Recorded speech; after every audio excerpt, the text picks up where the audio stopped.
시작을 합시다. 지금 얘기한 대로 뭐 너무 상황들이 심각하니까 그건 좀 감안해서 하시고요. 우리가 이거 코로나 관련해서 코로나 분야 전문가들은 아니지만은 너무 포괄적으로 지금 사회 경제적 심지어는 이후에 사람들의 사고라든가 문화에도 영향을 경우에 따라서 미칠 수 있는 그런 건데 최근의 상황에 대한 여러 가지 뭐 느끼는 대로 좀 얘기 들으면서 시작을 하죠. 먼저 마스크 쓰고 계신 우리 황장우 소장. 제가 볼 때요, 이게 아니더라도 세계적으로 이 포퓰리즘이 이제 양극화나 저성장 이런 부분 때문에 지금 극심했고, 그래서 이 포퓰리즘이 저성장이나 양극화 때문에 지금 세계적으로 극심하고 중국발 경제 위기가 오지 않는가라는 그런 단계에서 이게 딱 왔단 말이에요.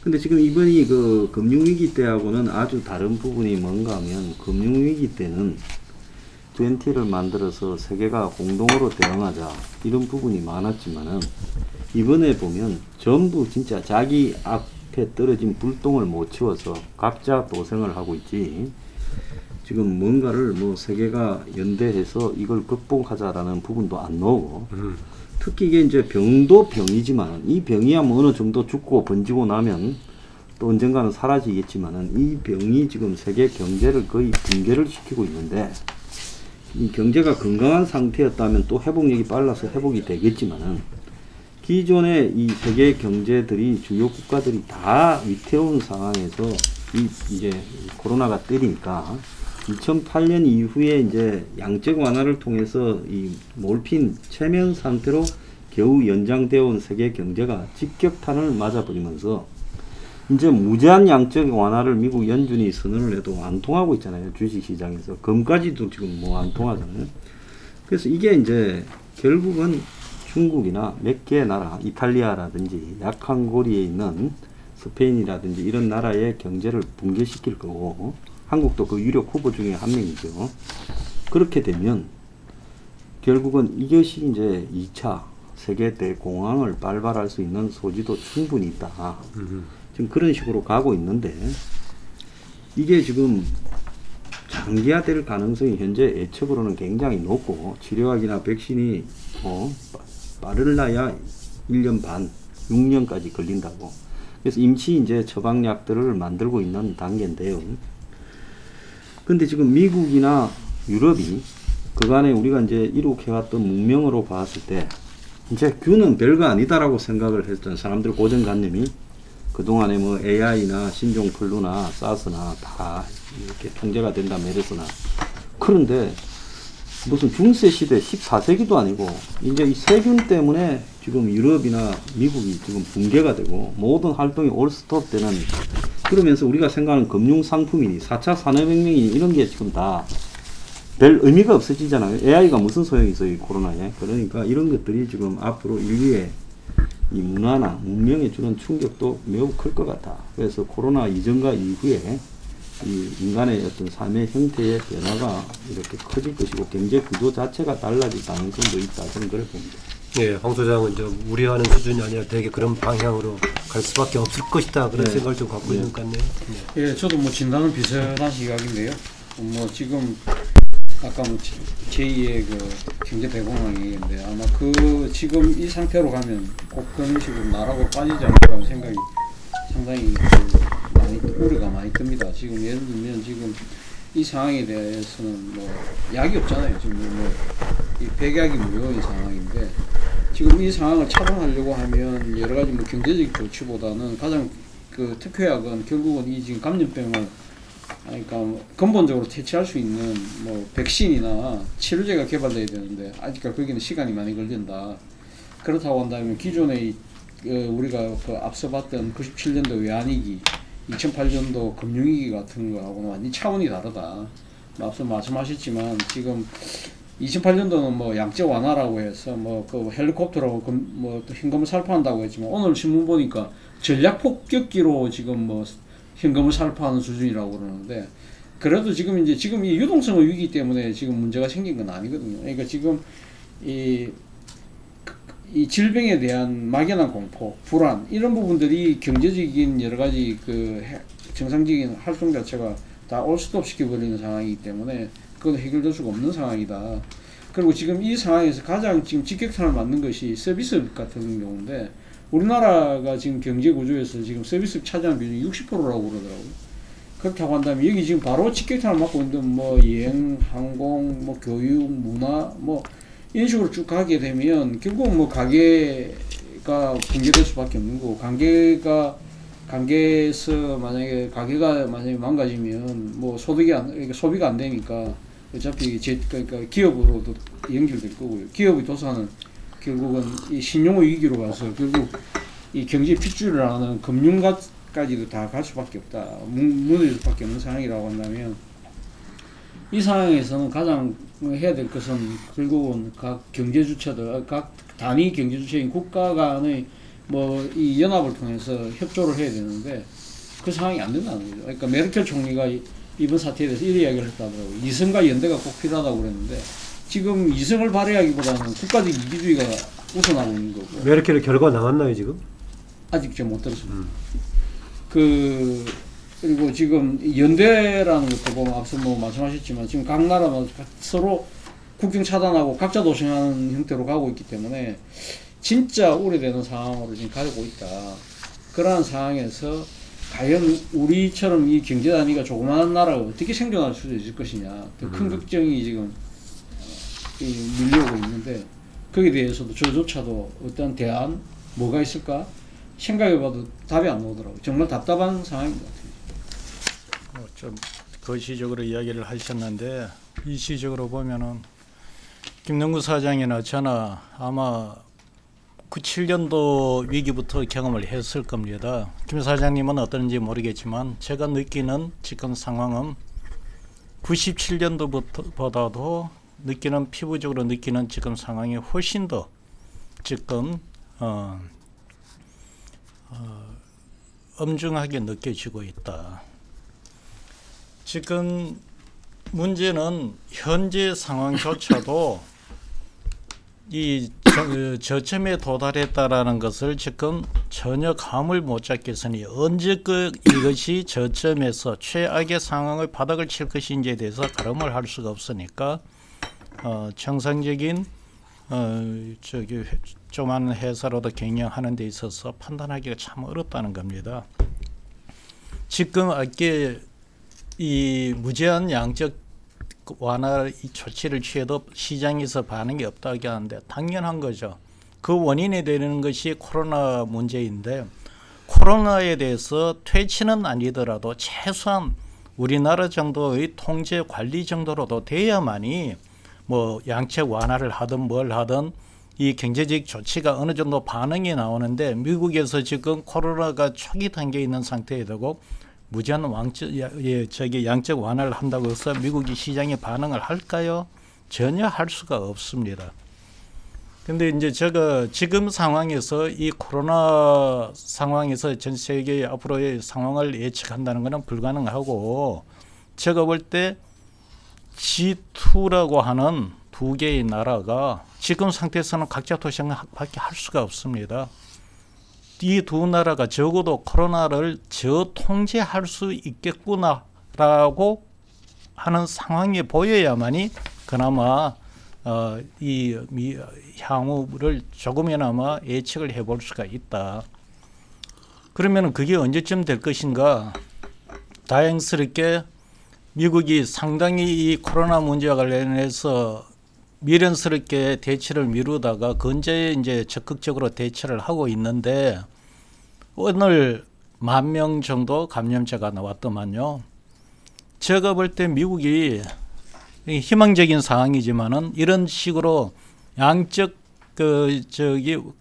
금융에서 양적 완화보다도 현재 이 코로나 바이러스 검진에 있어서 무제한 양적 으로 확대해서 검진을 시하면은 미국이 한 일주일 정도면은 미국에 그나마 대규모로 지금 퍼져 있는 이 코로나 문제는 일단 체크를 하지 않겠나 이렇게 봐요.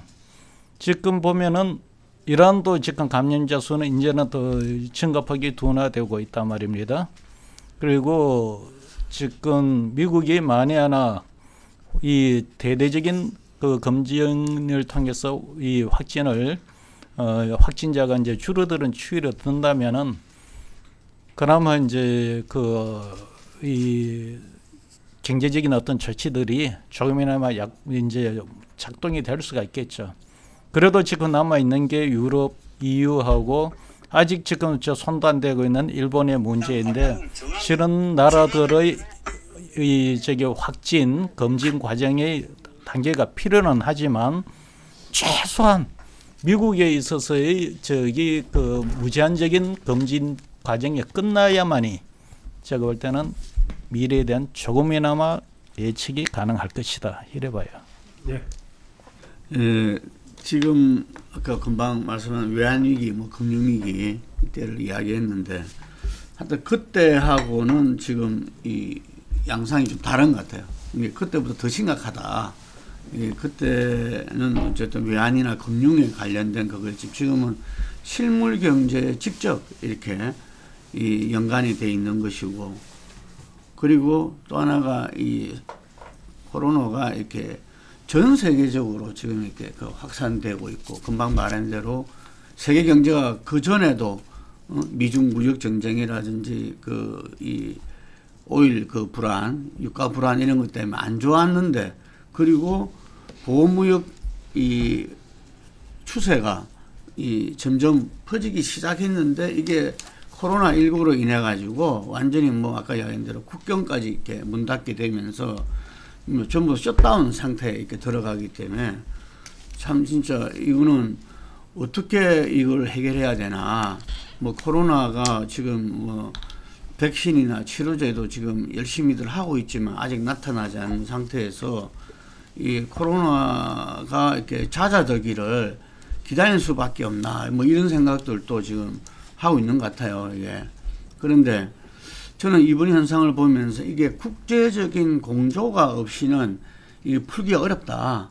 그런데 우리가 국제적인 공조를 위해서 2차 세계대전 이후에 유엔이라는 걸 갖다 창설했는데 현재 이 유엔의 허명이 지금 그대로 드러나는 거 아닌가. 아무 기능을 못하고 있다는 거죠. 유엔이. 그래서 이 차원에서 아마 이 코로나 끝나고 나면은 새로운 어떤 국제연대 부분에 대한 어떤 필요성이 제기되지 않을까 이렇게 싶고요. 전문가들은 그렇게 이야기하더라고. 암만 해도 미국의 확진자 수가 감소되는 시점이 전 세계 코로나의 어떤 이 사태의 변곡점이 될 수 있다.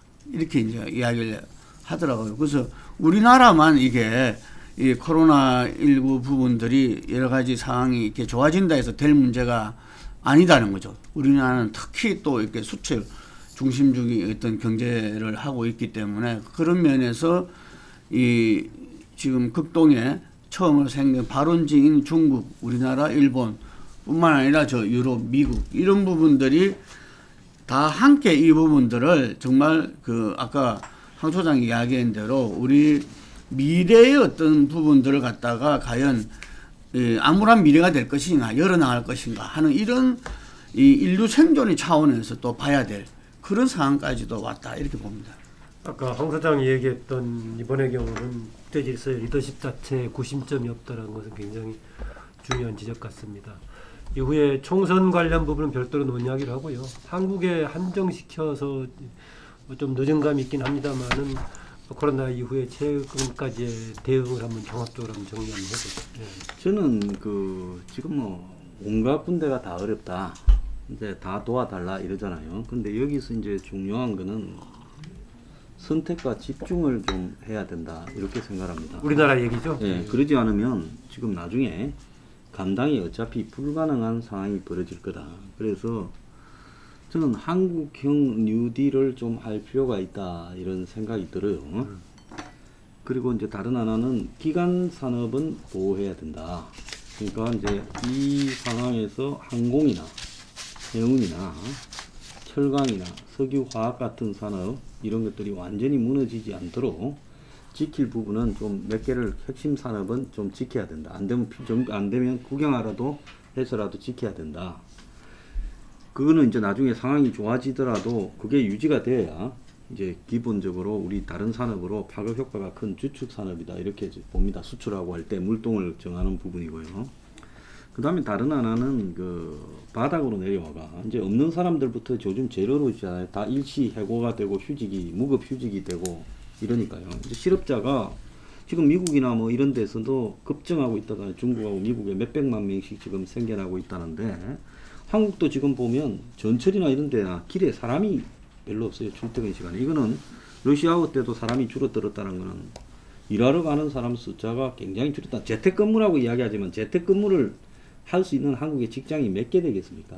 그래서 실질적으로 해직이 지금 급증하고 있다는 건데 이런 사태가 이제 5월이 가면 더 어렵고 누가 어제 그랬더만요. 6월이 가면 더 어려울 거다. 그래서 이 사태가 갈수록 더 어려울 거다. 그런데 이게 얼마나 가느냐. 스페인 독감이 보면 1918년에서 1920년까지 2년을 가서 5천만 명을 죽였다고 그래서 세계에요. 2차 대전에 죽은 사람보다 스페인 독감에 죽은 사람이 3배 정도 더 많다는 거예요. 그런데 지금 이 스페인 독감하고 뭐가 다르냐. 치료제를 못 만들어내고 있잖아요. 방향도 잘 못 잡고 있어요. 그렇기 때문에 이게 오래 간다고 하면 한국의 거의 저소득층, 서민층 같은 경우에 자영업자 상당수가 붕괴되면서 저는 이게 부동산 폭락을 가져올 거라고. 지금 그런 징조가 보이잖아요. 그럼 부동산 폭락이 되고 자영업자 대출이 지금 부도가 나고 중소기업이 부도가 나면 금융위기가 한국에 지금 올 가능성이 매우 크다고 보고 있습니다. 그러면 금융위기가 오게 되면 일단 은행들이 지금 저축은행부터 시작해서 뭐 새마을금고 이런 데가 좀 있으면 다 무너질 거라고 저는 봐요. 그러면 일반 은행들도 무사하겠느냐. 이 부분에서 금융위기 예방 대책이 정부한테 있느냐. 이제 전부 깡통 주택이 나오고 이제 이 자영업자들 대출 이게 이제 부도가 나고 이랬을 때 정부가 금융위기를 막을 대책이 있느냐. 그 다음으로 다른 하나는 정부가 이제는 이걸 현금을 뿌리거나 기본 재난소득이 아니라 제가 봤을 때 이런 걸 뿌리면요 장롱으로 들어가거나 잘 안 써야죠. 20%도 안 써야진다고요. 쿠폰을 그러니까 연도가 정해진 기한이 정해진 쿠폰을 식권이든 뭐 5천원짜리 식당이든 쿠폰을 발급을 하고 또 숙소에서 쫓겨나는 사람들 놓을 거예요. 월세나 이런 부분을 못 내요. 그래서 그런 사람들을 식당이나 이 모텔 이런 부분에다가 정부가 협의를 해서 일종의 그런 부분들을 이 쿠폰을 발급을 해서 이 수요를 일으켜야 되는 거 아니냐 이렇게 생각을 하고 정책 당국자들을 그런 수준의 논의를 하고 있다고 보세요. 어떠세요? 안 한다고 봅니다. 그리고 제가 볼 땐 푸드뱅크를 운영해야 될 시점이 됐다고 봐요. 푸드뱅크를요. 그리고 어차피 지금 관광이 올 스톱 됐기 때문에 수많은 한국의 이 뭡니까 숙박시설들이 다 망할 거거든요. 그러니까 그 숙박시설과 그 다음에 한국의 뭐예요 이 식당 식음료 시설들을 다 연결해서 저소득층을 먹이고 제 이런대로 써야 된다. 그렇게 해야 이게 그나마 돈이 돌지. 이런 위기는 급작스럽게 이게 유동성 축소를 가져와가 정부가 돈을 풀어도 지금 빌려준다고 갖고 가라 해도 솔직히 말하면 기왕 망하는 사람이 좀 빌렸다가 그냥 떼먹어 버리자 이런 사람 외에 정상적인 사람이 돈을 빌려올기도 부담스러운 상황이에요. 지금 그런 상황이기 때문에 정상적인 방법으로 경제정책이 행해져서는 안 되고 조금 심각하게 바닥부터 상황을 다시 봐야 된다 이런 생각을 합니다. 어떻게 보면 홍 부장님도 지금 황장우 소장 정도로 특히 우리나라 국내 금융 붕괴될 수준이라고 보십니까? 동의하고요. 나는 전에도 말씀을 드렸지만은 현 정부의 재정 정책에 대해서 굉장히 우려스럽다. 원래 500조라는 초슈퍼 예산안을 집행을 했습니다. 한 에피소드를 이야기하자면 리서치사는 선거가 상당히 이게 비즈니스로 봐서는 큰 타이밍입니다. 그러면 조사기관 입장에서는 리서치사들이 지금 시점이면은 뭐를 많이 할까요? 선거판에 선거의 물량을 찾기 위해서 노력하는데 이번 선거에 어떤 일이 벌어졌냐? 선거보다도 공공부문 발주에 전부 다 매달렸습니다. 왜냐? 공공예산의 그 70%를 1, 4분기에 다 밀어내기 때문에. 자, 그렇게 한다는 건 무슨 이야기가 하면은 현 정부가 쓸 수 있는 몇 가지 경제 정책 중에 하나가 이미 코로나 오기 전에 연간 예산 중에 거의 절대적인 예산을 1, 4분기에 집중 집권 거기 그 지출이 되도록 유도를 했습니다. 다는 그 이제 계약 단계로 했으니까 집행은 안 되겠지만은 그 이야기는 뭐냐면 코로나 오기 전부터 지금 우리나라의 예산을 사상 초유의 500조라는 예산을 1, 4분기에 집중적으로 배치를 했는 상황인데 코로나가 왔단 말입니다. 그런데 지금 우리나라가 세입보다는 세출이 초과된 지가 그것도 큰 폭으로 초과된 지가 오래가 됐습니다. 그래서 현 정부가 과연 DJ 정부, 노무현 정부 개성한 오래됐다고요? 초과된 게? 한때는 오히려 세입이 많은 세출이 얼마 전에 세입이 올해는 안 돼. 처음만 하더라도 세입이 그러니까 현 정부 초에는 세입이 초과가 됐지만은 지금은 세입이 지금 급격하게 줄면서 세출이 지금 급격하게 늘어납니다. 그런데 지금 내가 현장에서 보면은 이 판국에 이 눈치 없는 국세청에 두고 세금 독촉 전화하면서 수도 없는 지금 독촉장 보내고 전화하고 합니다. 지금 내가 알기로는 전화 받는 사람들이 항의가 지금 저기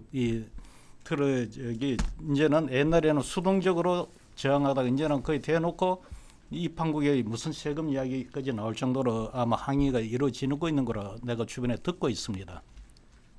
자, 문제는 현 정부가 노무현 정부하고 달리 이 재정 정책을 너무 일찍이 과감하게 편 상황이 되다 보니까 지금 이 국가에서 국가 주도로 재정 정책을 쓸 수 있는 여력이 별로 없어요.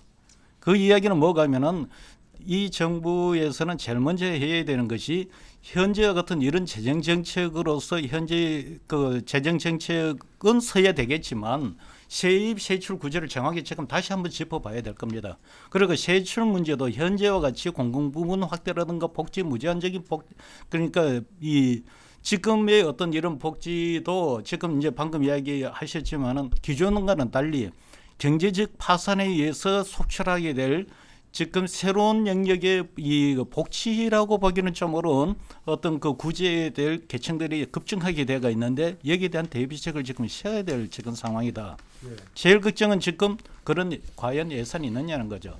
지금 작년 정도가 아마 세입 세출이 역전이 되는데 그 전에 그랬어요. 야, 세입이 굉장히 세입이 세출보다 더 그 초과했다라고 했지만 이미 그 단계부터 국민들 그리고 현장에서는 이 조세 저항에 대한 불만이 굉장히 커져 있었습니다.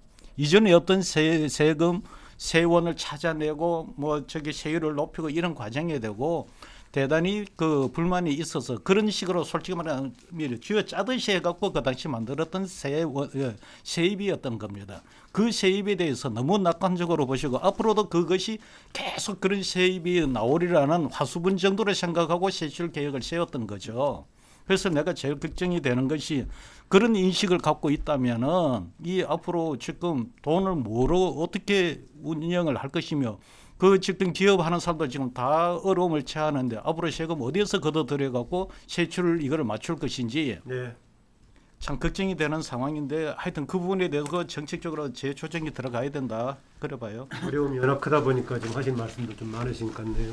저 한강수 소장님 우리 한국 경제에 대한 이야기 들으면서 영어 단어가 떠올라서 정말 죽음 둠스데이 뭐 둠스데이 거의 뭐 그렇게 얘기하시는데 저도 상당 우려를 갖고 있지만 그런 상태로 가면 안 되겠죠. 그래서 안 되기 때문에 그렇게 하려고 하면 아무래도 이 국가 역할이 확대될 수밖에 없다. 지금 마스크 하나 오부제 하는 거 하나 갖고도 보수 야권에서는 사회주의 하는 거냐 이렇게 하는 상황인데 우리 한강수 소장님 말씀하신 것처럼 뭐 여러 가지 우리 기관 산업 같은 경우 보호하기 위해서라도 필요하면 국유화까지 할 필요가 있다. 좀 뭐 찬성하는 입장이지만 그게 과연 가능할 수 있을 것이냐. 지금 현재의 이 정치적인 풍토 속에서 제가 드리고 싶은 얘기는 이겁니다. 그러니까 지금 상태에서는 전례 없는 위기지 않습니까? 그러면 전례 없는 대책이 나올 수밖에 없는 상황이라고 한다면 이 재정의 역할, 특히 그건 더 나아가면 국가의 역할인데 이 국가의 역할에 대해서 과연 국민적 동의가 이루어질 것인가? 이 부분에 대해서 많은 사람들 필요성을 인정을 하지만 이 소위 말해 정치 리더들이 이게 대해서 합의를 할 수 있을 것이냐? 저는 가장 당면한 문제가 그러니까 지금 이 경제적 어려움이지만 이걸 극복하기 위해서 이 정치 리더십을 어떤 식으로든 우리가 새롭게 만들어 나갈 것인가. 이 부분에 대한 논의가 이제 시작돼야 된다. 예를 들면 지금 전시 상황이라고 한다면 전시 비상 거국 내각이라도 만들어야 되는 거 아닙니까? 그렇다고 한다면 여야의 차원을 뛰어넘어야 되는 거죠. 그렇다고 한다면 이 소위 말하는 협치 수준이 아니고 지금 연립 정부 정도로까지도 생각을 할 필요가 있다.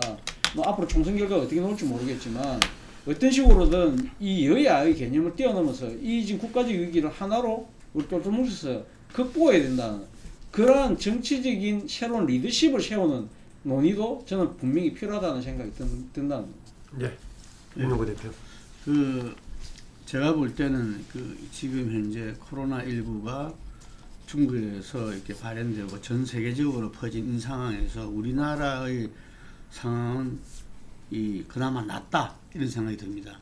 왜냐하면은 지금 이 위기에 가장 근저에 있는 거는 불안감과 이 불신이거든요. 이게 그런데 그 부분들이 지금 초기 대응에 대해서 뭐 중국 공세를 시간을 놓쳤다 안 했다 이게 대한 비판도 많고 그랬지만 지금 현재 코로나 위기 극복에 대해서 예를 들면 정부에 대한 어떤 평가며 제가 만나본 보수 야당의 어떤 이 지도급 인사들도 이 코로나 위기 극복에 정부에 힘을 실어줘야 된다라는 부분들은 다 동의할 수밖에 없는 거예요.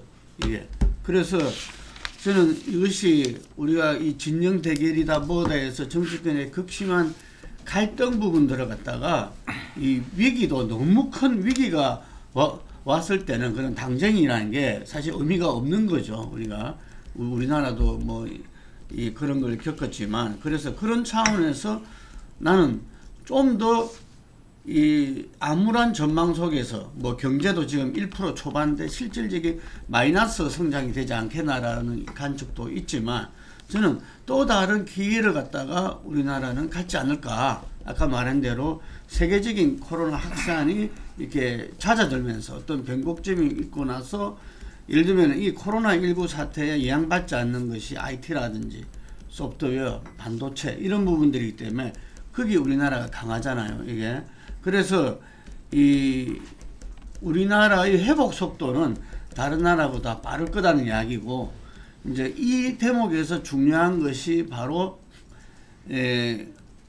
지금 우리 차 교수가 이야기한 대로 이것을 어떤 정치권에서 이 부분들을 갖다가 이 국민적 동력으로 살려서 이렇게 이 코로나 위기 극복을 이렇게 우리나라가 순조롭게 해나가는데 좀 함께 갈 수 있느냐 이런 부분인데 제가 볼 때는 지금 이 보수 야당 또한 지금 이 문제에서는 자기들도 자유로울 수 없기 때문에 어느 대책이 더욱더 실효적이냐 이런 부분들을 갖다가 따지지 이게 이전에 우리가 남북 북핵 해법을 찾는 거는 평안부도 시절에 발목 잡는 거하고는 좀 다르다 이런 생각이 들거든요. 그래서 저는 지금 현재 당분간은 뭐 어려울 수밖에 없고 지금 우리도 뭐 오늘자로 9,037명이 확진자 됐는데 아마 10,000명 수준으로 가지 않겠나 싶은데 1차적으로는 앞으로 2주 동안에 정부가 총력을 하고 있지만 어쨌든 간에 총체적인 사회적 거리두기 뭐 이런 부분들을 통하고 그리고 직접적인 어떤 실물 경제에 대한 어떤 지원과 가계에 대한 어떤 지원을 통해서 뭔가 반등의 어떤 이 흐름도 나타나지 않을까 이래 봅니다. 예, 알겠습니다. 잠깐만 이야기고 기왕에 현 정부의 코로나 대처에 대한 평가, 국민의 협조 이야기가 나왔으니까 이런 지표를 하나 말씀을 드릴게요. 데이터 리서치에서 지금 5차례 현 정부의 코로나 대처에 대한 신뢰도 조사를 해봤었어요. 예. 오늘 3월 23일 날 조사를 했더니만 61.5% 신뢰한다가 61.5%가 나옵니다. 5번 조사를 했는 것 중에서 제일 높게 나옵니다. 반면 신뢰하지 못한다가 36.3% 거의 배 가까이 비신뢰보다도 신뢰가 배 정도 높게 나오죠. 적어도 현재 현 정부의 코로나 대처에 대해서 국민들이 최소한의 힘을 실어주는 그리고 또 국민의 어떤 그 단합된 모습을 보여주는 것은 지표상으로 나타나고 있어요. 이것이 어떻게 보면은 이 현재 우리나라가 이 코로나 사태를 헤쳐나가는 데 있어서 제일 큰 동력이 될 겁니다. 그래서 제가 가는 게 이미 국민들은 이런 식으로 국가를 믿고 힘을 실어주고 이런 식으로 나가는 상황인데 정부 국가에서 더 잘해야 되는 것이 이 지금 이 문제를 지금 풀어 나갈 수 있는 것은 앞으로 향후 도움 문제인데 국민들은 이미 가계부채는 이미 더 이상 한계점에 와 있습니다. 반면 기업 부채는 저기 조금 보통 정도 수준이지만은 지금 우량 기업 중심으로 보유금이 현금 보유액이 굉장히 많단 말입니다. 그래서 실질적으로 이 돈이 여유가 있는 것은 기업이고 그 다음에 국가 부채는 양호한 편이지만 근저에 이 재정 확대를 너무 크게 확대를 시켜놔 버렸다는 말입니다. 이 위기 전에. 그래서 지금 실제 돈을 쓸 수 있는 여유가 국가가 좀 더 늦게 재정 확대를 했다면은 이 재정을 쓸 수 있는 여력이 있었는데 지금 국가 재정 여력이 지금 상당히 약화가 되어버리는 과정이 있다는 겁니다. 그래서 국민들이 이렇게 협조를 하고 있고 그나마 이 기업의 우량 기업 중심으로 현금 그 보유액이 좀 있고 하는 이런 상황에서 국가에 대고 정책적 판단을 잘 해야만이 현 상황을 장기적으로 대처를 할 수 있을 것이다. 예, 그 말씀을 드리고 싶습니다. 아니 경제 전망을 지금 조금 있으면 바닥을 치고 올라갈 것이다 가지고 지금 계좌 수가 많이 늘었다고 얘기하는 홍 소장은 어떻게 보세요? 큰일 나죠. 이게 큰일 난다. 지금 데미지를 맞으면 이 데미지의 효과가 지금 세계적으로 이 서플라이 체인 공급망이 다 지금 무너져 가지고 이걸 회복하는데 빠르게 이게 코로나가 물러갔다고 분위기는 좋아지겠죠. 주식 가격도 올라가겠지만 사실은 지금 삼성전자 아닙니까? 지금 젊은 사람들이 사는 게. 근데 삼성이 지금 이 코로나 와중에 핸드폰이 가게가 문을 열어요. 문 닫았지. 이 핸드폰 수요 자체가 지금 사라지고 있어요. 전 세계에. 그리고 저 핸드폰에 이 부속품을 만드는 공장들도 다 문을 닫았어요. 그러면 이게 정상으로 회복된다더라도 그것이 모든 것이 다 다시 회복되는 데는 수요나 이게 시간 갭이 다르기 때문에 제가 볼 때 오히려 뭐 단기적으로 대응할 수 있는 그런 가벼운 산업 같은 경우에는 이게 물러나면 가격 주식이 오르지만 삼성전자 같은 경우에는 지금 근본적으로 제가 볼 때 지금 여태까지의 엄청난 수익성 이런 부분들이 무너지는 그런 계기가 될 수 있기 때문에 그건 굉장히 위험하다 이렇게 개인적으로 보고 있어요. 알겠습니다. 뭐 그 정도 하고요.